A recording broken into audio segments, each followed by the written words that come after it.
Alright, so here's our first video on America becoming a world power. Now, when we last left, we had the Spanish-American War. Sorry, I'm trying to see where this is going to pick up my face. Spanish-American War. Now, this is us becoming a world power in the sense of we're the most powerful and dominant nation. Now, this first video is about Asian affairs, meaning outside of Japan, which we already mentioned. We're really going to talk about China here.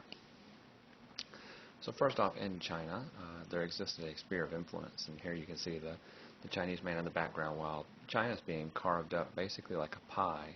And who do you have there? You have Queen of England, you have somebody from Germany, you have somebody from, I believe that's going to be Austria, you have somebody from Japan, you have someone from France, and they're basically taking all of these lands, and the Chinese man is saying, whoa, whoa, whoa, this is my land.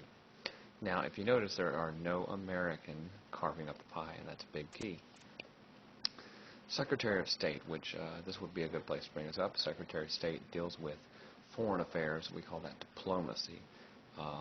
So, anywho, Secretary of State at this time is John Hay, and he writes a series of notes called the Open Door Notes, in which he wants to have an open door policy where everyone can trade with China. Okay? So when it comes to fruition, we do have the open door policy. Now, the open door policy accomplished two things. Number one, it did give back some territorial integrity to the Chinese and let them have control over their own country. And number two, and most importantly for us, it opened China to our trade. So that's the meaning of that little cartoon there where you have America opening China with a key, and everyone's allowed to come in it. So it was really about anything else, us being able to trade. And so we just said, hey, this would be great if everyone could do it, okay, if it was fair. But make no mistake about it, we were self-interested in ourselves. We wanted it. Now, there was some opposition to this. There existed many societies.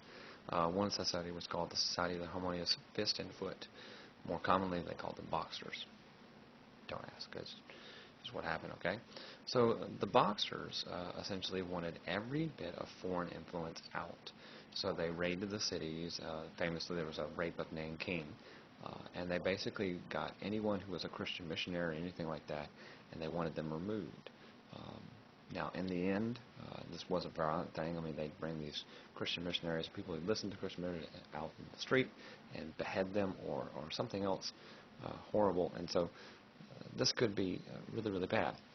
Now, in the end, a group of countries, of which we were one, decided we were going to ultimately stand up to them. And that's the funny cartoon I have for you, Uncle Sam with the Great White Fleet. This is boxing gloves, right? That's our big thing. And we stand up to them and ultimately defeat the Boxers. Now, in the end, China did want territorial integrity. What does that mean? It means the rights of the citizens over the rights of trade. And China has a problem with this, and this lingers for a long time, way up until the 1940s when they become communist. But we'll get there. Now, the territorial integrity and the last sphere of influence we have to talk about is Manchuria. Now, Manchuria was actually claimed by the Russians and the Japanese, and they're going to fight over it, hence the Russian and the Japanese fighting over this one girl here. Okay? It did come down to a war. It was called the Russo-Japanese War. In it, everyone thought that the Russians, who had the biggest army and they're the big bear, would win. But what ultimately happened is they ended up losing.